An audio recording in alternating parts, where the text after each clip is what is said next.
Good day. I presume there was a question on barium swallow and an image of the neck was given.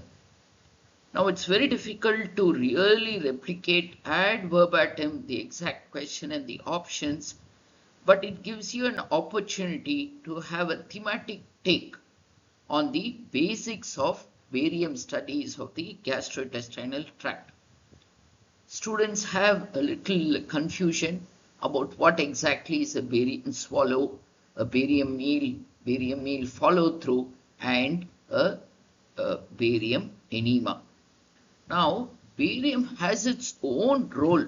It's not that endoscopy has come and displaced barium. No, barium has a role still. I will let you take you through that role. Now, these collections are from my personal bank, and as usual, I keep telling, please be engaged with real-time patient scenarios. It's very, very useful and a very long-term investment for those postgraduates and undergraduates who are planning to stay in the clinical medicine. So, this is your GI tract. Fine. Now, if you look at it, this part of the mucosa you can easily examine with your endoscope. Similarly, up to here you can diagnose with your endoscope. So from the mouth onwards you can have a look, and then you can use a scope and then go up to probably the duodenum. Similarly, you can again see this part of the large intestine through your colonoscope. The small intestine somehow is not easily available for direct inspection. Never mind, we'll go through it. So what are the functions of a contrast study of the GI tract in general? One is function. You want to know whether the peristalsis is okay, especially the upper GI. You want to know whether there are mucosal irregularities, whether there is a compression from outside or there is an abnormal communication. For example, the esophagus, there is an issue and it is communicating with the lungs. You can see the fistulas tract. Whereas in an endoscopy, the opening of the tract may be so tiny that you may not see it. Similarly, in a colonoscopy, a colon may be communicating with the bladder. You may not be able to see the opening easily on a colonoscopy, for which you will need a contrast GI. So, in a barium swallow, you see the esophagus down up to the little bit of the stomach. But your objective was never to visualize the stomach with your barium swallow. With your barium meal, you are able to see the stomach, first part of the duodenum up to third part also. In your barium meal follow through, you give enough barium and you give enough time so that you can see the barium coating the small intestine. And in a barium enema, you give it through the anus and you are able to delineate the large intestine. So using barium, you are able to navigate more than 3 meters of the GI tract. Now, your barium swallow, you can augment with your upper GI endoscopy. Your barium meal also with your upper GI endoscopy. You would have done the endoscopy and then asked for a barium swallow or a barium meal. Now, if you do a barium meal and a swallow and then ask for endoscopy, it's a little difficult because the barium will be remaining in patches there. You won't be able to see the mucosa. Now, coming to barium meal follow through, where your idea is to look at the intestines, you can do something known as a small bowel enteroclysis or a capsule endoscopy.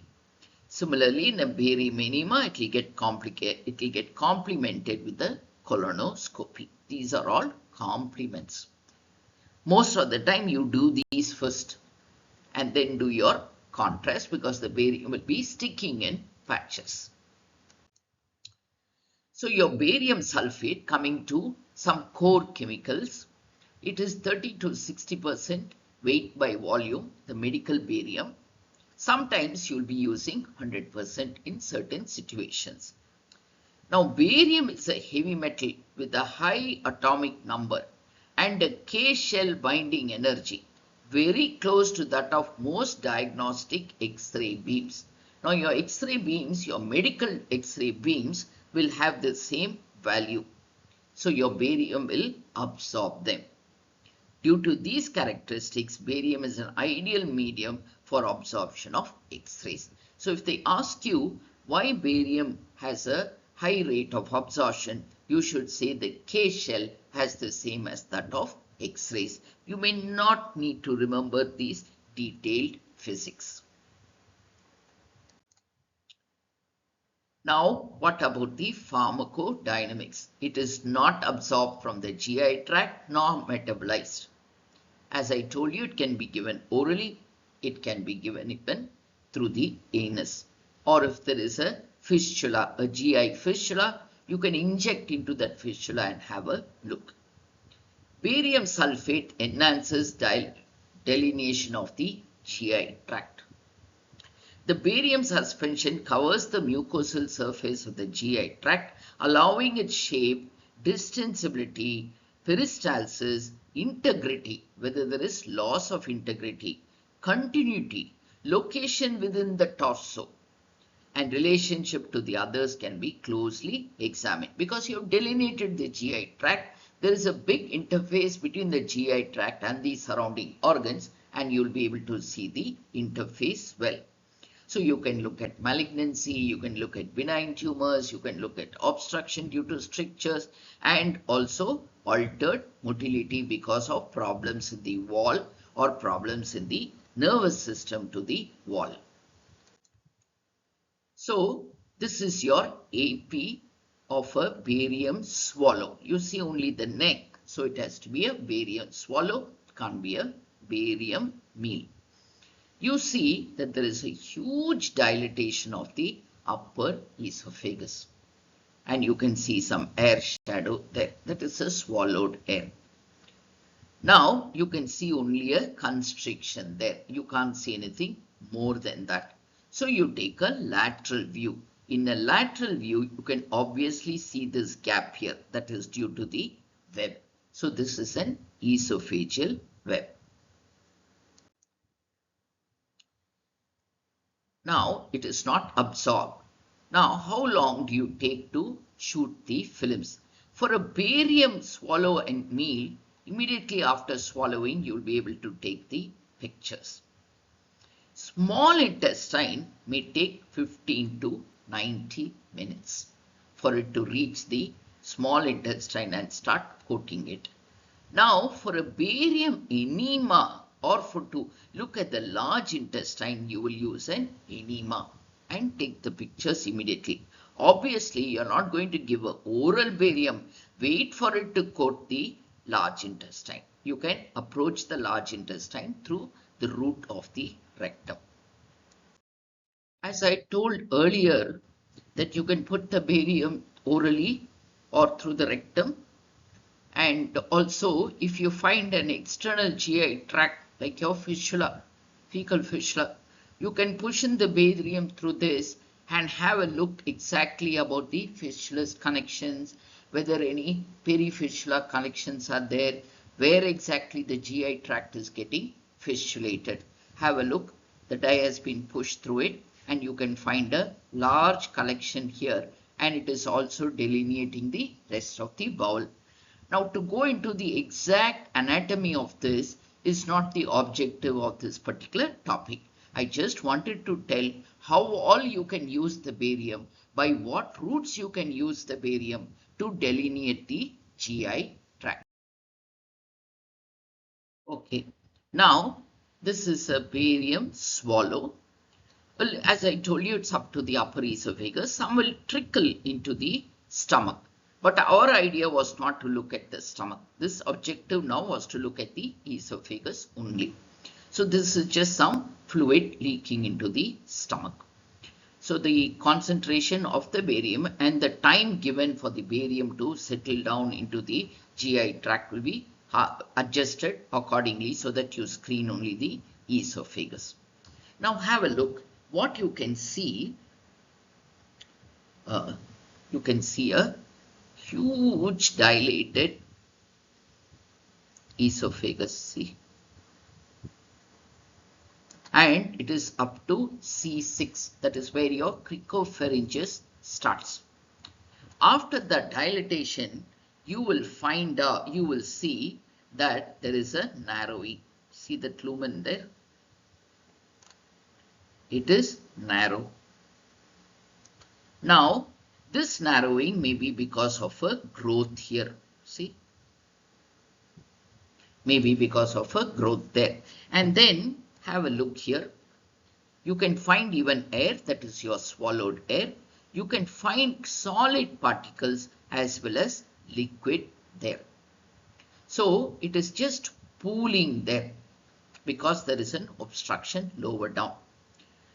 Now, if this problem was so bad that it starts fistulating into the airways, you cannot make out on an AP view. You need a lateral view then, so that any leak you will be able to see it going into the anteriorly into the respiratory tract. Now what I want to tell you is, obviously this bad block is going to make the patient dehydrated and cachexic. Not only that, this huge dilatation here is just above the cricopharyngeus also. So the upper esophageal sphincter cannot function anymore, and there will be spillover into the respiratory tract. Now this aspiration will not be dramatic like the ones you find after a meal or in the hospital when patient suddenly dies. This will be very slow trickling aspirations, and slowly it will make the respiratory problems worse. Now I want you to see this patient. She has this problem, and you find that the clavicles are sticking out, severe face wasting. Look at the hollow supraclavicular fossa, almost like a hollow and almost like a well. And you can hear her coughing also. So they not only have this problem of malnutrition and dehydration, they also have a severe problem of coughing. So one more system, which is a very vital system, is having an issue now.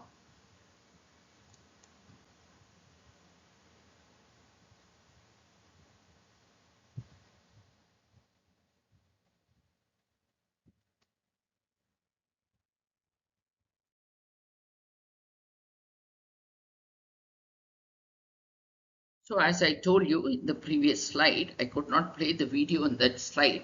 You can see there is, I have to cover her face also, but you can see there is a severe hollowing, supraclavicular fossa. This is sign of deep cachexia. And you can also hear her coughing. She is almost drowning in her own secretions. இரும்பு நல்லா பண்ணு இரும்பு இரும்பு நல்லா இரும்பு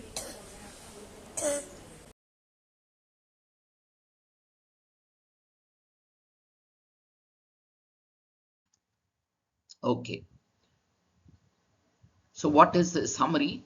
Barium is a heavy metal that can absorb X-rays. This much as an undergraduate you should know because of the K shell. Barium sulfate, the concentration is 30 to 100% depending on the situation you're using. The whole of GI can be imaged and all excreted in the feces by 24 hours. So there's not much pharmacokinetics or dynamics there. Alternative to BA is gastrografin, a water-soluble contrast.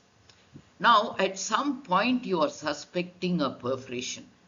You would rather replace the barium with your gastrografin so that the contamination in the cavity with the barium is not wise, whereas a water-soluble contrast will not cause that much of severe reaction, especially your suspected gastric or duodenal ulcer perforation, which has probably got sealed. You don't know the cause of the upper abdominal pain, but you suspect, you don't find free gas, you can give gastrografin. Because when there is a leak, your gastrografin will coat the upper GI and it will show the passage into the general peritoneal cavity without causing severe reaction in the general peritoneal cavity. Whereas you can't confirm that using a barium. So thank you very much and for your patient hearing. There's no point just me putting an image and telling you what it is. I need to go a little into the depth, not only the depth, at least the basics, so that you are able to handle some more MCQs on the same particular theme. And I request you to subscribe, share and like my YouTube as well as my Telegram channel. Thank you.